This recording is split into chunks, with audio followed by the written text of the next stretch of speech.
Nimeamka alfajiri ya leo kwa ajili yako wewe ambaye unanisikiliza asubuhi ya leo.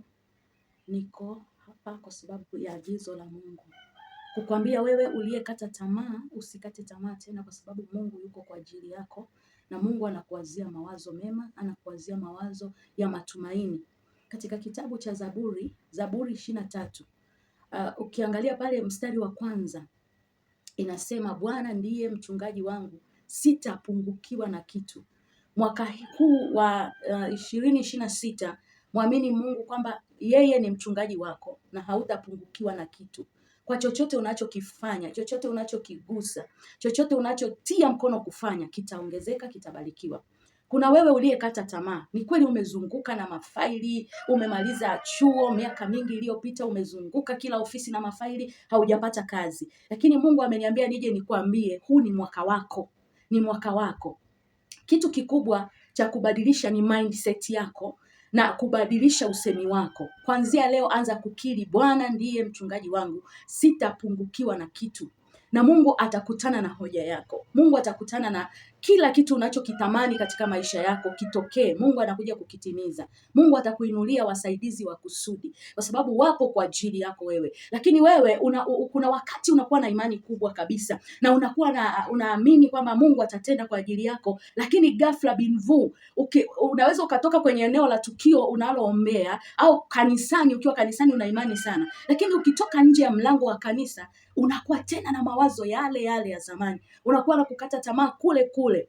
Endelea kuset mindset yako na kuiambia kwamba Bwana ndiye mchungaji wangu. Yani ukiri wako uwe chanya, mawazo yako yakiri kwamba Bwana ndiye mchungaji wako, yawaze hivyo. Hata kama unaona mazingira hayaruhusu kuwaza hivyo, kuna wakati unaangalia mazingira hayaruhusu. Ni kweli umezunguka na faili, umezunguka na bahasha lako, umeenda ofisi hii, unaambiwa acha namba ya simu, tutakupigia simu. Hauoni hiyo simu, haupigiwi. Unazunguka mpaka viatu vimeisha. Ukiangalia hata chakula ni shida. Unatamani hata kurudi kijijini, maana ulimaliza chuo ukasema sirudi kijijini, nakaa mjini ili nipate kazi nisaidie familia yangu. Ni kweli wazazi wako wamekusomesha, wanakupa pressure, wanakuambia mbona hauji kutusaidia, tulikusomesha. Lakini nataka nikwambia Mungu anakuja kwa ajili yako. Mwaka huu usiwe na maneno mengi, lakini uwe na matendo zaidi. Matendo yapi? Matendo ya imani, na kumwambia Mungu, mimi nakuamini. Bwana ameniambia nikupe neno hili, neno moja tu, neno ambalo hata ukiwa Sunday school ulifundishwa ya kwamba Bwana ndiye mchungaji wako, wewe hautapungukiwa na kitu. Hautapungukiwa na kitu. Omba na hilo ombi. Yaani siku zote omba na hilo andiko. Mwambie Mungu, wewe ni mchungaji wangu. Ulisema wewe ni mchungaji wangu. Sitapungukiwa na chochote. Sitapungukiwa. Uko hapo, wewe ni mama. Unawaza, wewe ni mama ambaye ni single mother. Unawaza ada za watoto. Ndio hiyo Januari imefika. Watoto wangu wanaendaje shule? Nataka nikwambie Mungu anainua wasaidizi wa kusudi kwa ajili yako. Anakuinulia destiny helpers. Anakuletea destiny helpers. Utawagunduaje hao destiny helpers? Utawagundua unapokaa na kumwamini Mungu na kumwambia Bwana ya kwamba wewe ni mchungaji wangu, sitapungukiwa na kitu, na kuwa na imani na kutokuhamishwa na mtu na kutokuwaza mambo mengi yaliyo nje ya Yesu Kristo, kumwamini kwamba Bwana atafanya kwa ajili yako.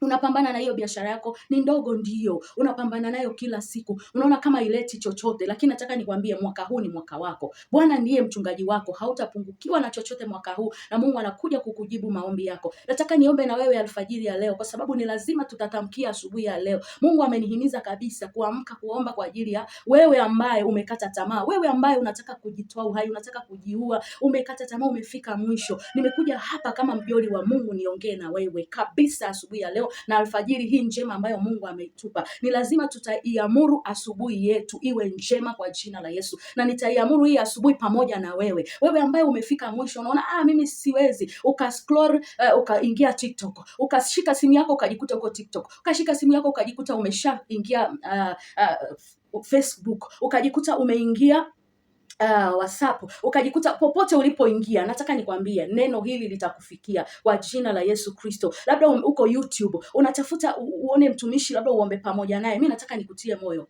anza kumwamini Mungu kuanzia leo. Mwaka huu ni mwaka wa kwako, mwaka huu ni mwaka wa kuongezeka, ni mwaka wa kufanikiwa kwa jina la Yesu. Nataka niombe pamoja na wewe ili tumwamini Bwana kwa pamoja kwa jina la Yesu Kristo. Baba mtakatifu, katika jina la Yesu, ninaomba kwa ajili ya huyu anayenitazama na kunisikiliza alfajiri ya leo. Ninamuombea neema na kibali kwa jina la Yesu Kristo. Ninaomba ulinzi wako Jehova Mungu katika jina la Yesu. Angalia maeneo yake yote, amekata tamaa, ametafuta kazi, amezunguka, anaona hakuna kazi, lakini Bwana ninakusihi kwa sababu wewe ni mchungaji wake. Asubuhi ya leo na alfajiri ya leo umesema wewe ni mchungaji wake na hatapungukiwa na chochote. Kuanzia leo Bwana ukaangalie mahitaji yake katika jina la Yesu Kristo. Kutana na hoja za moyo wake katika jina la Yesu Kristo. Kuanzia sasa hivi na dakika hii ninaomba kibali chako Bwana Yesu kikatembee pamoja naye katika jina la Yesu Kristo. Akapate kibali Bwana machoni pako, akapate simu ya kupata kazi kwa jina la Yesu Kristo. Naomba kwa ajili ya huyu mama aliyekata tamaa, kwa ajili ya huyu baba aliyekata tamaa, anaangalia hana ada za watoto. Hii ni Januari, Bwana Yesu mkumbuke, kwa sababu wewe ni mchungaji wake na hatapungukiwa na kitu. Hao watoto watasoma, hao watoto watasoma. Inua wasaidizi wa kusudi kwa ajili ya mama huyu, kwa ajili ya baba huyu, kwa jina la Yesu Kristo. Kutana na mahitaji yao Bwana, kutana na mahitaji yao Bwana. Ninashika hizo faili zao, ninashika hiyo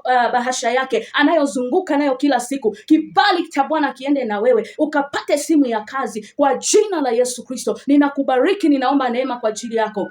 Una wewe uliolala kitandani, hujiwezi kabisa, una biashara yako imekwama, unasikia kukata tamaa, ninaomba kwa ajili yako, ninaomba kwa ajili yako nguvu ya uponyaji kwa jina la Yesu. Bwana ni mchungaji wako, hautapungukiwa na kitu katika jina la Yesu Kristo. Kwa kupigwa kwake Kristo tumepona. Kuanzia dakika hii na saa hii ukanyanyuke, ukawe mzima, ukapate afya njema, na ukanyanyuke kwenye kitanda chako cha mateso, na ukanyanyuke na kwenda kufanya kazi kwa jina la Yesu Kristo. Nguvu ya uponyaji, nguvu ya neema, Mungu akakupe kibali, Mungu akainue watu kwa ajili yako katika jina la Yesu Kristo. Mungu akubariki, Mungu wa neema akubariki, Mungu wa neema akuinue katika jina la Yesu Kristo aliye Bwana na mkombozi wa maisha yetu. Tunaomba na kuamini, wote tuseme amina kubwa. Amini ya kwamba umepokea asubuhi ya leo na Mungu anaenda kukujibu maombi yako. Usikate tamaa. Ukitoka hapa umeangalia video hii, usiende tena na kurudi kwenye yale mawazo ya zamani na kusema mbona hili halijaenda. Mwachie Bwana, tayari ameshafanya. Kikubwa pambana, fanya kazi kwa bidii, Mungu atakubariki kwa jina la Yesu. Hicho kidogo unachokifanya Mungu atakiongeza mwaka huu kwa jina la Yesu Kristo wa Nazareti aliye hai. Kwa jina la Yesu ninakubariki, ninakufunika kwa damu ya Yesu. Mawazo yako ninayafunika kwa damu ya Yesu katika jina la Yesu Kristo. Ubarikiwe sana. Shalom, shalom. Amen.